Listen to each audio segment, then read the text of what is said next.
Hello everyone. आज हम इस वीडियो में हिंदी पेडागोजी के क्वेश्चन देखेंगे। तो शुरू करते हैं। उससे पहले कुछ बातें कर लेते हैं आपसे। आई होप कि आप सब पढ़ाई कर रहे होंगे, प्रैक्टिस ज़रूर कर रहे होंगे।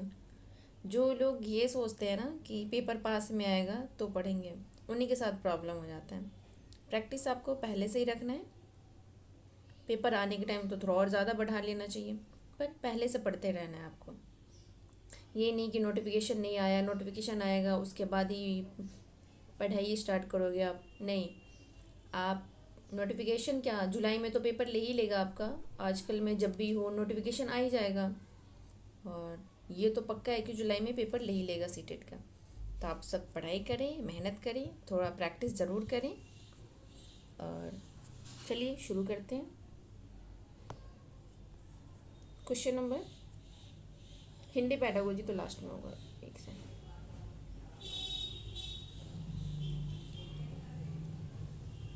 आ गया हिंदी पेडागोजी।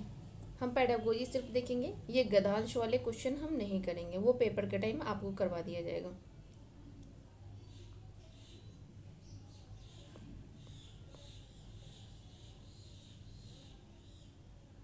वीडियो को आप ज़रूर देखें, लाइक भी करें, शेयर भी करें, और चैनल को सब्सक्राइब भी ज़रूर कर लें ताकि आने वाला नोटिफिकेशन आपको मिलता रहे। क्वेश्चन नंबर 106 से आपका पेडागोजी का शुरू होता है।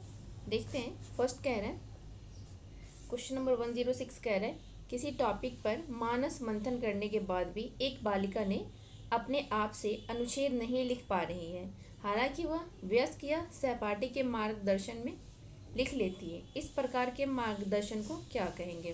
फर्स्ट है मदद स्कैफोल्डिंग, सहपाठी शिक्षण, सहपाठी परामर्श, टीम शिक्षण।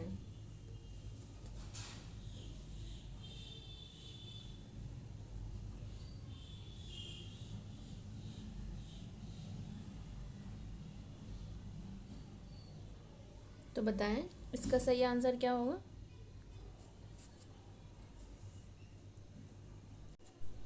तो इसका सही आंसर हो जाएगा option number first is the right answer, मदद स्कैफोल्डिंग।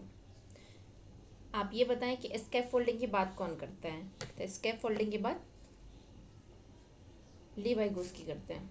क्वेश्चन नंबर 107 देखते हैं। ये कह रहा है, यह अधिगम का एक प्रकार है जिसमें बच्चे को उच्च स्तरीय मानक मानसिक प्रक्रियाओं जैसे बुद्धि या तर्क करना आदि का प्रयोग करना होता है। फर्स्ट है मौखिक अधिगम, अवधारणा अधिगम, गत्यात्मक कौशल अधिगम, संरचना अधिगम। तो आपका सही आंसर हो जाएगा option number second is the right answer, अवधारणा अधिगम। क्वेश्चन नंबर 108 देखते हैं। ये कह रहे हैं, एक अध्यापक होने के नाते आप बच्चे की उसके कुल भाषा प्रयोग के लिए प्रशंसा करते हैं, यद्यपि उसने कुछ शब्दों की वर्तनी गलत लिखी है। आप कक्षा में किस उपागम का प्रयोग कर रहे हैं? फर्स्ट है समग्र भाषा, सेकंड है संप्रेषणात्मक, थर्ड है रचनावादी, फोर्थ है संरचनात्मक। इसका सही आंसर हो जाएगा option number first is the right answer, समग्र भाषा उपागम। क्वेश्चन नंबर 109 कह रहा है, आप हिंदी भाषी अध्यापक हैं और आपकी नियुक्ति पंजाब के किसी प्राथमिक विद्यालय में होती है। अब चूंकि आप स्थानीय भाषा नहीं जानते तो आप क्या करना चाहें? फर्स्ट कह रहे हैं, किसी हिंदी भाषी क्षेत्र में स्थानांतरण के लिए आवेदन कर देना चाहिए। सेकंड कह रहे हैं, बच्चों की भाषा को एक संसाधन के रूप में इस्तेमाल करना चाहिए और शिक्षण आरंभ करना चाहिए। बात तो सही है। थर्ड कह रहा है, अंग्रेजी में संप्रेषण करना चाहिए। अगर बच्चे को अंग्रेजी नहीं आती है तो आप कैसे संप्रेषण कर लेंगे? गलत हो गया। फोर्थ कह रहे हैं, समुदाय को हिंदी सीखने के लिए प्रेरित करना चाहिए। नहीं, सबसे पेडागोजी में ऐसा होता है ना, आपको कुछ ऑप्शन सही लगेंगे लेकिन जो सबसे अच्छा सही होता है वो आपको चूज करना होता है। तो आपका सही आंसर हो जाएगा option number second is the right answer, बच्चों की भाषा को एक संसाधन के रूप में इस्तेमाल करना चाहिए और शिक्षण आरंभ करना चाहिए। क्वेश्चन नंबर 1010 कह रहे हैं, किसी पाठ्य सामग्री से विशिष्ट सूचना निकालने के उद्देश्य से गहन पूर्वक या गहराई से उस पाठ्य सामग्री को पढ़ने का कौशल डैश बोध है। फर्स्ट है वैश्विक, सेकंड है स्थानीय, थर्ड है निष्कर्षात्मक, फोर्थ है मूल्यांकन परक। तो इसका सही आंसर हो जाएगा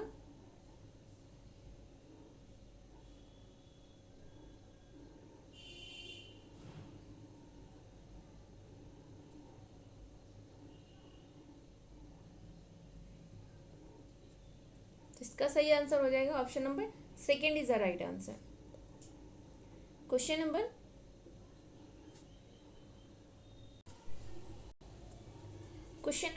111 कह रहा है भाषा अधिगम में निदानात्मक परीक्षण का उद्देश्य क्या है। फर्स्ट है योगात्मक आकलन के लिए योजना या प्रश्न बनाना। सेकंड है अभिभावक शिक्षक बैठक में अभिभावकों को सूचित करना और ध्यान देने के लिए कहना। थर्ड है बच्चे की समझ में रह गए अंतरों को जानना और उपचारात्मक कदम उठाना। विद्यार्थियों के प्रगति रिपोर्ट कार्ड में प्राप्त फल लिखना। तो आप बताएं इसका सही आंसर क्या होगा। इसका जो सही आंसर हो जाएगा ऑप्शन नंबर निदानात्मक परीक्षण क्या होता है। थर्ड कह रहे हैं बच्चों की समझ में रह गए अंतरों को जानना और उपचारात्मक कदम उठाना, उसे हम निदानात्मक परीक्षण कहते हैं। क्वेश्चन नंबर 112 देखते हैं। ये कह रहे हैं निम्नलिखित में से कौन सा कथन पाठ्य पुस्तक के बारे में सही है। फर्स्ट है पाठ्य पुस्तक अध्यापक और विद्यार्थी के लिए एकमात्र महत्वपूर्ण सामग्री है। सेकंड है यह पाठ्यचर्या में उल्लिखित उद्देश्यों को प्राप्त करने में मदद करती है। थर्ड है यह सत्र के लिए शैक्षिक गतिविधियों की योजना है। फोर्थ है पाठ्य पुस्तक का स्थान कोई दूसरा नहीं ले सकता। तो आप बताएं इसका सही आंसर क्या होगा। इसका सही आंसर हो जाएगा option number second is the right answer. यह पाठ्यचर्या में उल्लिखित उद्देश्यों को प्राप्त करने में मदद करती है। क्वेश्चन नंबर 113 देखते हैं। कह रहा है निम्नलिखित में से कौन सा कक्षाई अभ्यास विद्यार्थियों में मौखिक भाषा के विकास में मदद करेगा। फर्स्ट है अध्यापक के साथ पाठ्य सामग्री का संवेद पठन। सेकंड है कविता को कंठस्थ करने के लिए बाद कविता को संवेद गायन। जहाँ कंठस्थ करना रटना हो जाएगा ना वो आपका गलत हो जाएगा। थर्ड कह रहा है रोल प्ले में भाग लेना। फोर्थ कह रहा है नए या अपरिचित शब्दों का सही उच्चारण का अभ्यास करना। तो इसका सही आंसर हो जाएगा option number third is the right answer. Role play में भाग लेना, उससे बच्चे अच्छे से समझ पाते हैं। क्वेश्चन नंबर 1114 देखते हैं। 114 कह रहा है जब हम ये कहते हैं कि भाषा यादृच्छिक है तो इसका तात्पर्य क्या है। फर्स्ट है भाषा के शब्द और उनके अर्थों के बीच अंतर्निहित संबंध है। सेकंड कह रहा है शब्द और उनके अर्थों के बीच संबंध किसी ठोस कारण पर आधारित है, ना कि बस यूं ही। थर्ड कह रहे हैं भाषा के शब्दों और उनके अर्थों के बीच किसी प्रकार का अंतर्निहित संबंध नहीं है। बात बिल्कुल सही है। फोर्थ कह रहे भाषा पहले से निर्धारित सिद्धांतों का पालन करता है। नहीं, ऐसा नहीं है। तो आपका सही आंसर हो जाएगा option number third is the right answer. Question number 115 कह रहे हैं व्याकरण पढ़ने का निगमनात्मक उपागम अनुशंसा करता है कि हमें सबसे पहले डैश। फर्स्ट कह रहा है उदाहरण प्रस्तुत करने चाहिए, नियम प्रस्तुत करने चाहिए, वास्तविक संप्रेषण प्रस्तुत करने चाहिए, ड्रिल के माध्यम से अभ्यास करवाना चाहिए। तो आपका सही आंसर हो जाएगा ऑप्शन नंबर व्याकरण की जब बात आएगी तो वहां नियम प्रस्तुत करना चाहिए। Option number second is a right answer. 116 question कह रहे हैं डैश तथ्यों से कहीं आगे जाकर अनुमान लगाने का तरीका है। फर्स्ट है व्याख्या करना, विश्लेषण करना, निष्कर्ष निकालना, पाठ्य सामग्री का विस्तार। तो अब बताएं इसका सही आंसर क्या होगा। तो इसका सही आंसर हो जाएगा option number fourth is the right answer. पाठ्य सामग्री का विस्तार, एक्स्ट्रापोलेशन। क्वेश्चन नंबर 117 कह रहे हैं एक भाषा अध्यापक को चाहिए कि वह शिक्षार्थियों को स्वच्छंद लेखन के लिए प्रोत्साहित करे, क्योंकि स्वच्छंद लेखन का शिक्षार्थियों के लिए लाभ है। फर्स्ट है यह शिक्षार्थियों के प्रवाह के साथ और रचनात्मक तरीके से लिखने के लिए प्रोत्साहित करता है। सेकंड है शिक्षार्थी लिखने या ना लिखने के लिए स्वतंत्र है। थर्ड है शिक्षार्थी जो है ये महसूस नहीं करते हैं कि उन्हें कुछ अधिक या एकदम सटीक लिखना है। फोर्थ कह रहा है शिक्षार्थी अपनी प्रथम भाषा के लिखित स्वरूप के गुणधर्म समावेशित कर सकते हैं। इसका सही आंसर होगा option number first is the right answer. यह शिक्षार्थियों को प्रवाह के साथ और रचनात्मक तरीके से लिखने के साथ प्रोत्साहित करते हैं। 118 देखते हैं। क्वेश्चन नंबर 118 कह रहे हैं आप कक्षा 5 के अध्यापक हैं। मान लो आप आप पेपर जब भी सॉल्व करेंगे ना तो इस बात का ज़रूर ध्यान रखेंगे, आप एक टीचर बन के पेपर सॉल्व करेंगे। आपको जो नहीं भी आता होगा ना वो भी आपका सही हो जाएगा। जैसे है ना आप कक्षा 5 के अध्यापक है, मान लो आप हैं, अपने विद्यार्थियों को पाठ्य सामग्री अच्छी तरह से पढ़ने के लिए कहा। उसके बाद आप संदर्भ और प्रसंग को ध्यान में रखते हुए प्रश्न के उत्तर देने के लिए कहते हैं। इस प्रक्रिया के द्वारा आप विद्यार्थियों को किस तरह के पठन के लिए प्रोत्साहित कर रहे हैं? फर्स्ट है विस्तृत पठन, बारीकी से पठन, सरसरी तौर पर पठन, गहन पठन। इसका सही आंसर हो जाएगा option number fourth is the right answer, गहन पठन इसे हम कहते हैं। 119 देखते हैं। भाषा अर्जन केवल तभी घटित होता है जब बच्चों को व्याकरण के नियम सिखाए जाएं। जब हम भाषा अर्जन करते हैं ना, जब हम अधिगम करते हैं ना, तब हम व्याकरण के नियम जानते हैं। जब हम भाषा अर्जन करते हैं तो उसमें व्याकरण का कोई रोल नहीं होता है। सेकंड कह रहे हैं बच्चों को अनुवाद करने का अभ्यास करवाया जाए। थर्ड है बच्चों को पठन के अवसर दिए जाए। फोर्थ है बच्चों को भाषा का परिवेश एक्सपोजर दिया जाए। जहाँ परिवेश आएगा वो आपका सही आंसर हो जाएगा। Option number fourth is the right answer. 120 कह रहा है कक्षा में मातृभाषा का स्थान न देना किस विधि की विशेषता है? प्राकृतिक, भाषिक, श्रव्य भाषिक, प्रत्यक्ष, डायरेक्ट। इसका सही आंसर हो जाएगा option number fourth is the right answer, प्रत्यक्ष डायरेक्ट मेथड। 121 हो गए आपके लैंग्वेज फर्स्ट का, आपका पेडागोजी कंप्लीट हो गया। अब हम चलते हैं लैंग्वेज सेकंड में। आ गए हम यहाँ लैंग्वेज सेकंड, आप देख पा रहे होंगे। लैंग्वेज सेकंड पे चलते हैं। 121 से है इसका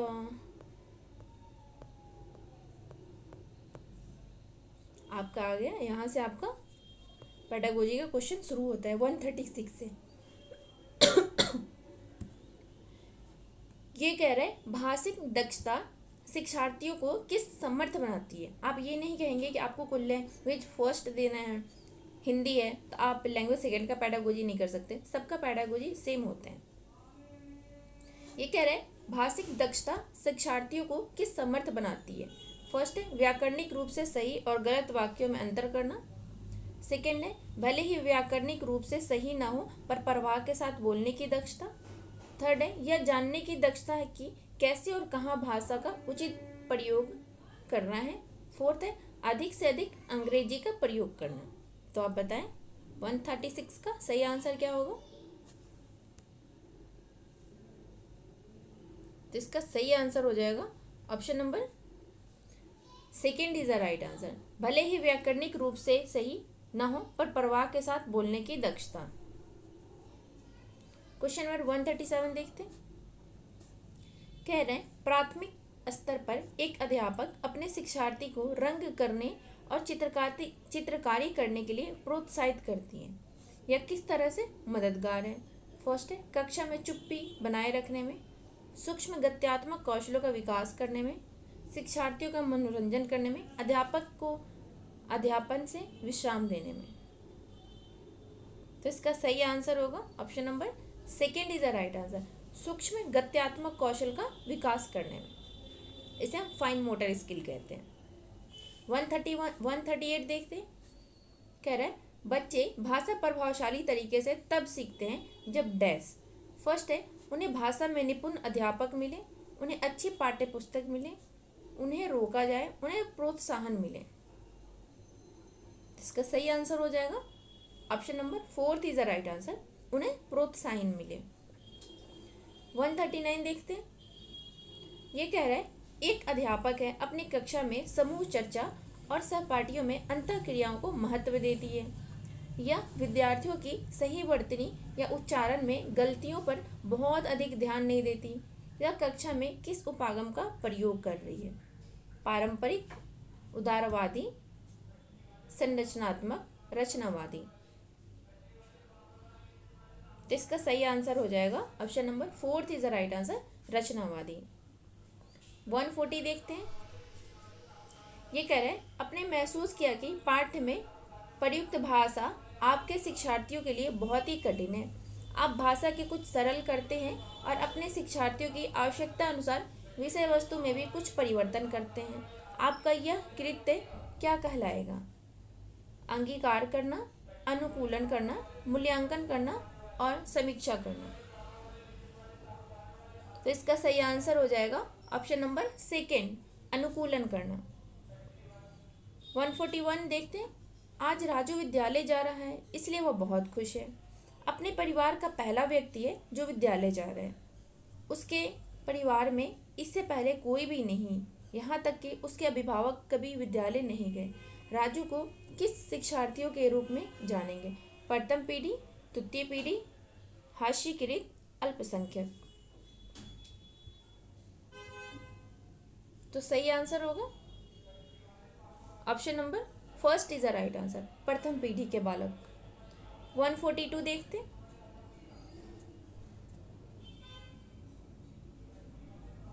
ये कह रहे हैं अध्यापन की दुनिया में प्रवेश करने के बाद अपने अनुभव के आगे पाठ्य पुस्तक की शुरुआत में शिशु गीत और चित्र कथाएं होती हैं और अंत में वर्णमाला होती है।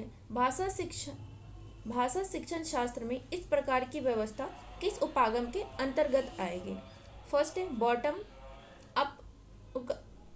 अप उपागम, अधो शीर्षगामी। टॉप डाउन उपागम, ऊर्ध्व अधोगामी। थर्ड है इलेक्ट्रिक उपागम, उदारवादी, सौंदर्यात्मक उपागम।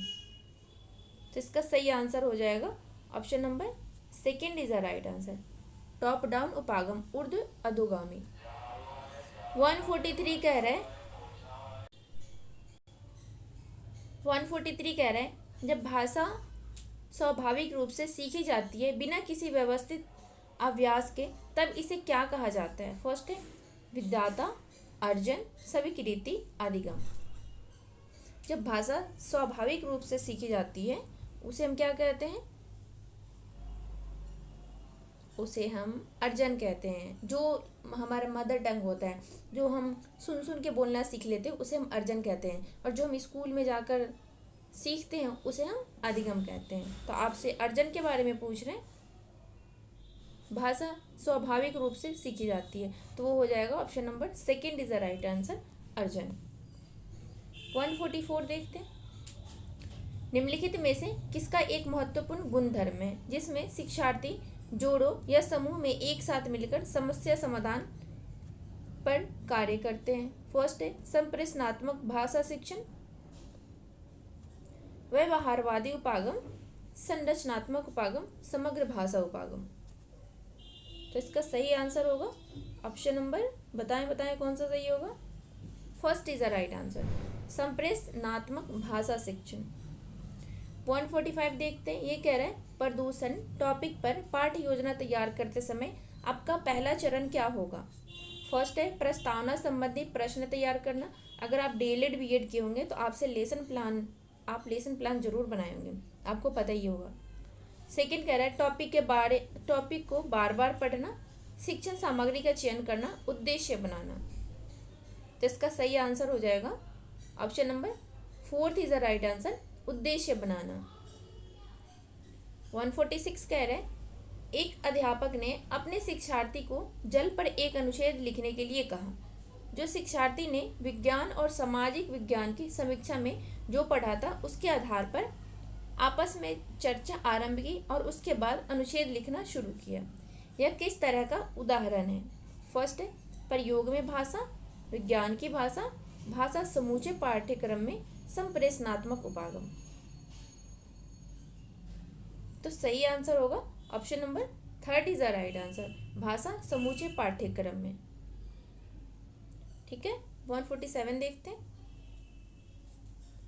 आपका पालन पोषण एक ऐसे गांव में हुआ जहां सभी लोग हिंदी बोलते थे और आपने यह भाषा बिना विद्यालय गए ही सीख ली। इसे हम अर्जन कहते हैं। बाद में जब आप विद्यालय गए तो अपने अंग्रेजी, संस्कृत, हिंदी और उर्दू सीखी।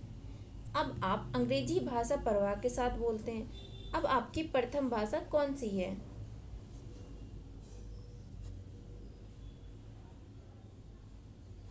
इसका क्या रहा है, कितना घुमा के ये क्वेश्चन पूछ रहा है, इतना छोटा सा क्वेश्चन को इतना लंबा चौड़ा कह रहा है। आपका पालन पोषण एक ऐसे गांव में हुआ है जहां सभी लोग हिंदी बोलते थे। ऑफकोर्स जहाँ सब हिंदी लोग बोलते थे, बाद में आपने अंग्रेजी, संस्कृत, हिंदी, उर्दू सब सीखा, लेकिन जहाँ आप थे वहाँ लोग क्या बोलते थे? तो वहाँ लोग बात हिंदी बोलते थे। अब आपसे पूछ रहे अब आप अंग्रेजी भाषा परवाह के साथ बोलते हैं क्योंकि आपने स्कूल जाकर सीखा है, इसलिए परवाह के साथ बोलते हैं। अब आपसे ये पूछ रहे हैं, अब बताओ आपकी प्रथम भाषा कौन सी थी? अंग्रेजी तो नहीं थी, आपने तो स्कूल जाकर सीखी है, तो प्रथम भाषा कौन सी थी? तो वो आपकी हिंदी थी, क्योंकि जहाँ आप जिस गांव में रहते थे कि वहाँ के लोग बाग हिंदी बोलते थे। तो इसका सही आंसर होगा option number second is the right answer, Hindi. 148 देखते हैं। एक अध्यापक अपनी कक्षा में वास्तविक वस्तुएं जैसे कि छतरी, बरसाती, पेचकस आदि लाती है। वे शिक्षार्थियों से कहती है कि प्रत्येक शब्द के बारे में 2 या 3 वाक्य कहें। इस प्रकार के समग्र को तकनीकी रूप से क्या कहा जाएगा? फर्स्ट है भाषा निवेश, शिक्षण उपकरण या वास्तविक वस्तुएं रियलिया। तो इसका सही आंसर हो जाएगा option number 4 is the right answer, वास्तविक वस्तुएं रियलिया। आप सभी से रिक्वेस्ट है कि आप वीडियो को लाइक जरूर करें। क्वेश्चन नंबर 149 कह रहा है, अपनी कक्षा में काल का शिक्षण करते समय आप एक ही व्यक्ति को 2 चित्र दिखाते हैं। एक चित्र 15 वर्ष पहले का है और एक चित्र जो अभी अभी खींचा गया है। आप इन चित्रों के आधार पर उस व्यक्ति के वर्तमान में भूत वह कैसा दिखते हैं, उसकी आदतें, इन पर बात आरंभ करते हैं। आप किसका प्रयोग कर रहे हैं? फर्स्ट है निर्देशात्मक व्याकरण, सेकंड है संरचनात्मक व्याकरण, थर्ड है शिक्षण शास्त्री व्याकरण, फोर्थ है नियम आधारित व्याकरण। तो सही आंसर हो जाएगा option number 3 is the right answer, शिक्षण शास्त्री व्याकरण। 150 कह रहे हैं, वे कथन जो किसी कक्षा विशेष या पाठ्यक्रम कोर्स के अंत में विद्यार्थी द्वारा अर्जित ज्ञान, कौशल और प्रवृत्ति का वर्णन करते हैं वे क्या कहलाते हैं? फर्स्ट है शिक्षण प्रतिफल, अधिगम प्रतिफल, संख्यात्मक प्रतिफल और बुनियादी साक्षरता प्रतिफल। तो इसका सही आंसर होगा option number 2 is the right answer, अधिगम प्रतिफल। तो इस वीडियो में हमने लैंग्वेज फर्स्ट और लैंग्वेज सेकेंड के दोनों के पेडागोजी के क्वेश्चन कर दिए हैं। और ये जो पेपर है ना आपका जुलाई 2024 में हुआ था, उसके पेपर है ये। तो आई होप कि आप सबको वीडियो पसंद आएगी। आपको पसंद नहीं भी आती है तो आपके पेपर आ रहे हैं, आपको देखना बहुत ज़्यादा ज़रूरी है, इसलिए आप इस वीडियो को ज़रूर देखें। वीडियो को लाइक करें, शेयर करें। चैनल को, अगर आप इस चैनल पे नए हैं तो चैनल को सब्सक्राइब जरूर कर लें। मिलते हैं आपसे नेक्स्ट वीडियो में, तब तक के लिए आपका थैंक यू।